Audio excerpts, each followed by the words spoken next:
Olá pessoal, tudo bem? Estou aqui novamente para gravar mais um vídeo. Dessa vez sobre uma revista em quadrinho que na verdade é gigantesca. Eu vou mostrar logo para não demorar muito no vídeo. Que no caso é Voltar. Eu vou aqui, ou Voltar, né? Tem um acento ali. Então eu vou mostrar logo o livro. Ele tem esse aspecto meio antigo. E de certa forma isso é justificável, porque é uma história que se desenvolveu inicialmente no ano de 1963 e depois foi retomada pelo autor no final dos anos 70, acho que 78, 79. Então a editora resolveu dar esse acabamento entre aspas mais fosco, né? Numa cor que, ou né? Numa tonalidade meio sépia para fazer referência à idade do gibi, né? Pois bem, esse volume aqui na verdade, ele traz uma compilação com várias histórias, assim como o Terror no Inferno Verde do Colin. Ele faz uma espécie de apresentação da diversidade, né, da diversificação dos trabalhos do Colin. Aqui, nesse volume do Volta, ele faz a mesma coisa, não com o artista brasileiro, mas sim com o artista das Filipinas, que é aquele arquipélago famoso que fica lá nas proximidades do Mar da China, né? Alfredo Alcala ele nasceu ali por volta de 1925 e inicialmente essa personagem, o Volta, ele desenvolveu em meados de 1963. Ele foi convidado para ir para os Estados Unidos, ele assinou alguns contratos com algumas editoras famosas de lá. Ele se tornou célebre porque ele participou inicialmente como arte finalista, depois como desenhista de algumas das edições da Espada Selvagem de Conan, ali por volta de 74, 75. E no ano de, se não me engano, 1978, 1979, ele retomou esse personagem, pelo qual ele ficou célebre lá nas Filipinas, e foi um dos motivos que o levou a ser contratado por algumas editoras norte-americanas, que é o Volta. Então ele retoma essa personagem e dá um desfecho para a obra dele. Então, aqui nesse volume, né, do Volta, que foi publicada por essa editora de São Paulo, que é Pipoca Nanquim, ele traz esse arco de histórias do Volta, né, desenvolvido pelo Alfredo Alcala, que ele produziu nos Estados Unidos, e traz como brinde, além da primeira edição do Volta, lá do ano de 1963. Então dá para fazer um paralelo não só do desenvolvimento da personagem, mas do desenvolvimento do próprio trabalho gráfico aqui desse filipino, né, do Alfredo Alcala. E também se nota, pelo menos uma coisa que fiquei surpresa, é o seguinte: como é que o cidadão consegue desenhar com esse grau de maestria em 1963, num período no qual não havia internet, as fontes de pesquisas eram muito escassas. Então como é que ele desenvolveu o visual, no design dos personagens, dos cenários, no período no qual não havia muitas referências? Então eu imagino que basicamente ele deve ter se inspirado para a criação do Volta em épicos, né, como Orlando, a Ilíada, a Odisseia, né, ou histórias sobre a Roma antiga. E porque o Volta ele era um guerreiro, ele viveu ali em algum ponto do início da era cristã, talvez no século sétimo, no século oitavo depois de Cristo, enfim, né? E ele traz uma estética que é muito semelhante ou similar ao que depois foi utilizado pela Marvel na Espada Selvagem de Conan e no próprio Conan o Bárbaro. Agora, é um trabalho que foi inicialmente realizado de forma independente e a Marvel ela acabou realizando esse trabalho, né, de cooptar artistas de outras regiões do mundo que realizavam esse trabalho gráfico que os editores lá das revistas, né, americanas achavam que seria pertinente para o trabalho que eles queriam desenvolver. Então, das Filipinas, o Alfredo Alcala, ou, por exemplo, da Espanha, né, o Esteban Maroto, né, que também se tornou célebre por essas histórias de barbarismo e tal. E qualquer dia desse eu releio alguma coisa dele para fazer algum comentário aqui. E além desse arco de histórias do Volta, que foi desenvolvido nos Estados Unidos para dar um desfecho, né, a essa personagem, esse volume aqui conta com a primeira edição do Volta e com uma como é que se diz, com um caderno de extras de mais ou menos umas 50 páginas, que apresenta uma biografia vasta, assim, né, sobre a personagem, né, sobre o artista, na verdade, o Frida Kahlo, e uma série de, entre aspas, né, de ilustrações coloridas que ele fez ao longo da vida, para que o leitor, né, que tenha contato com essa obra, tenha uma visão mais geral sobre o trabalho do Alfredo Alcala, e ainda há pelo menos umas 80 ou 100 páginas com trabalhos outros do Alfredo Alcala, justamente para reforçar isso, né? Para que o leitor ele tenha o contato, né? Tenha um panorama com esse aspecto maior do tipo de trabalho que foi desenvolvido pelo Alfredo Alcala. Em relação aqui à trama do Volta, eu não vou adiantar muito, porque senão vai acabar atrapalhando, né?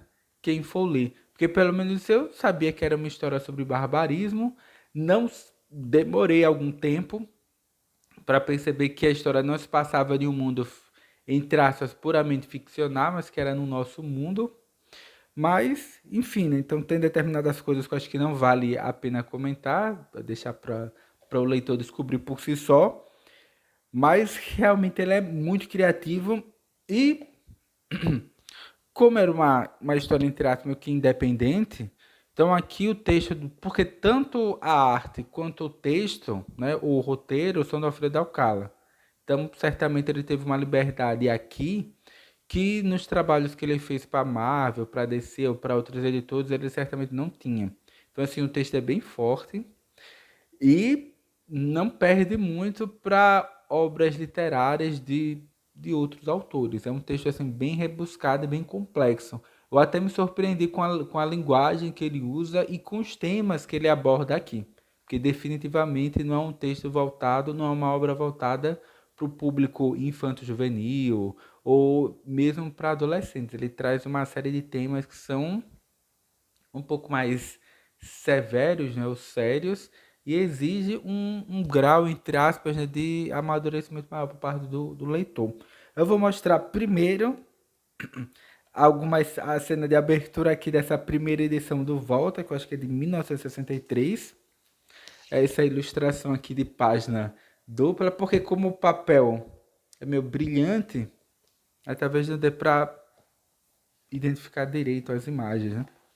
Vou mostrar só mais uma página. O cara lá nas Filipinas, em 1963, estava realizando um trabalho desse tipo. Eu achei assim bem complexo, até me surpreendi. Aí tem até algumas ilustrações coloridas, né? Tem isso aqui que era um trabalho publicitário, né? Do Volta fazendo o merchandising para um carro, né? Que é uma coisa assim totalmente descolada. Tem também mais algumas ilustrações coloridas e tal, né? De capas de revistas que o Alcala produzia lá nas Filipinas. Eu vou mostrar só uma página para vocês terem uma ideia do trabalho que ele fazia antes e do tipo de trabalho que vocês encontrarão aqui. Há uma série de histórias se passando aqui na Segunda Guerra Mundial, ou de autores que ele tentava homenagear. Tem uma história que eu achei assim bem inusitada, que era a celebração do Natal ao redor do mundo. Ou só a celebração do Natal. Como se celebra o Natal nos Estados Unidos, na Hungria, na Tchecoslováquia, na Rússia. Então, assim, tem um trabalho que eu achei bem interessante, né? Eu vou mostrar uma outra página também para vocês darem uma olhada. E, e depois passar para algumas ilustrações do próprio Volta, né? Deixa eu buscar aqui.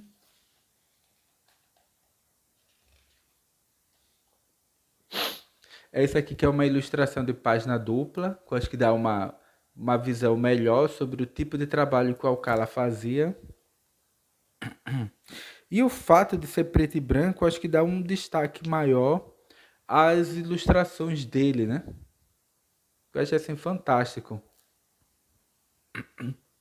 Como disse, é uma história sobre esse bárbaro aqui, né, que vive num país provavelmente da Europa Oriental. Mas mais detalhes sobre a história eu não darei, porque são pequenas edições curtas. Então, eu acho que se falar demais da história acaba até estragando. Então, só vou mostrar algumas cenas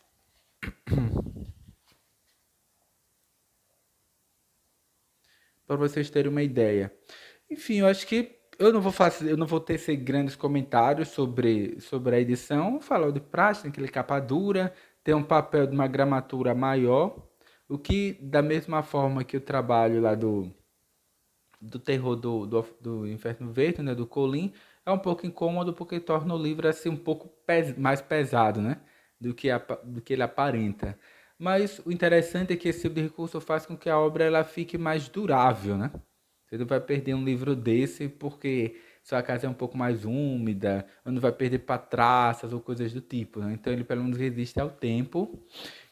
Ou, né? É mais fácil para manusear o livro, né? E dar um destaque maior para o próprio trabalho do artista, né? Do Alfredo Alcala. E como ele é grande, então dá para ver maiores detalhes do trabalho que ele fazia, né? Eu acho muito interessante. Aí, repetindo, em relação à história, eu não vou adiantar muito, porque a trama ela é simples, mas em alguns momentos há alguns elementos mais sofisticados, em especial a linguagem e os temas que ele aborda aqui, né? E é uma história típica aqui de barbarismo, né? De espada e feitiçaria, né? Muito semelhante com Conan, porém aqui de uma forma um pouco mais adulta, né? E repetindo, né, a história do Volta não se passa num mundo fantasioso, mas é no nosso mundo, ali no início da era cristã, provavelmente ali no século VI, no século VII depois de Cristo, em alguma região da Europa Oriental. Pronto, não dá exatamente para se precisar aonde.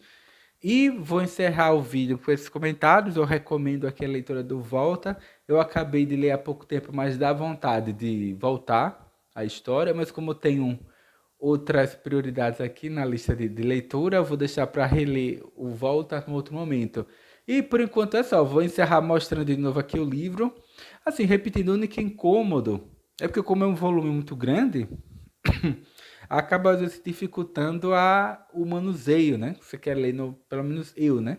Que sempre se com algum livro, né? Então eu vou ler na fila do supermercado, no ponto de ônibus, no intervalo do trabalho. Então livros que são assim um pouco maiores se tornam um pouco ou não práticos, né? Já que eu faço essas leituras no dia a dia. Mas enfim, por enquanto é só até a próxima leitura, que eu acabo daqui a pouco. Aí eu volto aqui para comentar. E a leitura que eu faço hoje não é como a do Volta, né? Lá dos anos 60, dos anos 70, né? Do Alfredo Alcala, mas é uma coisa mais, entre aspas, né? Contemporânea. Por enquanto é só, até o próximo vídeo.